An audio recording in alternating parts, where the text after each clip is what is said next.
Hey guys, John today here, coming at you with today's tip of the day. And one of the questions we get into is more of a financial area, is how to increase profit.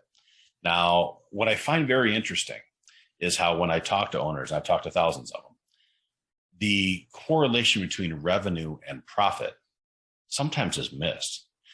I will kid you not, some people, and they actually are doing a fair amount of revenue, in their mind, when you hear them explain it, they almost explain it like it's the same thing. They don't understand the basic things that you can control in a financial statement. And profit is what basically pays your bills and allows you to live and have a future, hopefully. Revenue is great. And we're not all like .com type companies or startups where they have lots of revenue, but no profit. And they're basically still in business because they're kind of funding through debt, hoping for some exit down the road that's going to make everything great. So for most of us, though, it's probably not you, for most of us that I'm talking to, you need to make some profit. So one of the first things you do, and a lot of you probably did this in the last 2 years, is that you try to cut cost. That's immediate. For every dollar that's cut, it's pure profit. Okay. For every dollar of revenue that's raised, it's not necessarily a dollar of profit, because you have gross profit margin, net profit margin. Okay. So you still have cost of goods sold. You have to look at that. So one of the things what you can do is if you actually what if you increased your gross profit margin by 5%? What if you decreased your cost by 5%? What if you decreased your overhead, fixed costs, employees, rent, stuff like that, decrease that by 5%? You could have a double or triple digit improvement on your net profit by small changes in a few areas.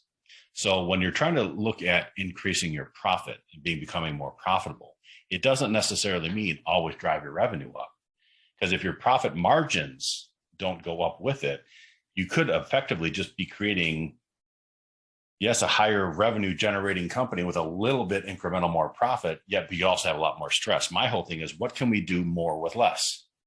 Less people, less marketing expense, higher conversion. Okay.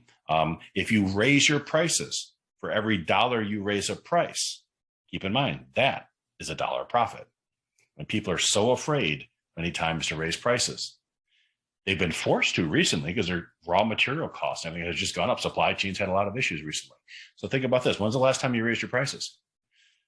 You probably have looked at cutting costs, maybe too much. Maybe you do need to raise revenue, but you have to look at the vendors and suppliers and renegotiate some of those relationships to bring your gross profit margin. Raise your gross profit margin and bring those costs down there. That's something, and I help companies with this all the time. We do this very successfully because sometimes they just don't know where to look, or they're afraid to go there and how to approach these conversations with vendors maybe that you've been working with for 10, 15, 20 years. There's ways you can do this. Conversation, you look at fixed costs, we can look at those too. So this is a big area where typically when I look at a company, we do our breakthrough sessions. It's one of the first areas I look at is cutting costs, increasing profit margins, and then of course, if we can increase revenue, great. So think about this. If you want to make a profit, great. Don't get crazy. Keep your lifestyle in check. That's the other thing. Keep your lifestyle in check. Delayed gratification still is a good thing. I'm not saying don't celebrate, have wins. On my last talk, I talked about celebrating the little wins along the way, and there's nothing wrong with having nice things. Absolutely not. I'm pro, free enterprise. However, you don't go out and buy a Lamborghini trying to show like you're making tons of money, yet you really can't afford it, or you maybe can't afford it because you just closed one big account, but you haven't funded and forecasted out what you're going to need to sustain and continue growth over the next 1, 2, 5, 10 years. So that $300,000 car was the stupidest thing you could have done because you're trying to impress people that don't really care anyway. All right, I'm using an extreme example, but you get my point. So want to increase profit? Absolutely. Cut costs, improve profit margins, which is by improving gross profit margin, net profit, you get your fixed costs, increasing revenue, but make sure that profit triangle, as I'll get into another time, the profit triangle, that has to grow. If your revenue goes up, as long as that's growing with it, the great thing is you get to a point where you're making sometimes more profit than you'll ever need. And boy, then generosity can kick in. Wouldn't that be exciting? When you can be more generous, give more places, take more time off, bonus more people that they're happy, you're happy because you can take a step back. I'll get into that in future talks. So listen, profit's big, know where it's going for. Don't put profit over people. I will I'm going to end with that. One thing I want to add to this, don't ever put profit decisions over people. Profit over people are your customers, profit over people on your team, profit over people in your family.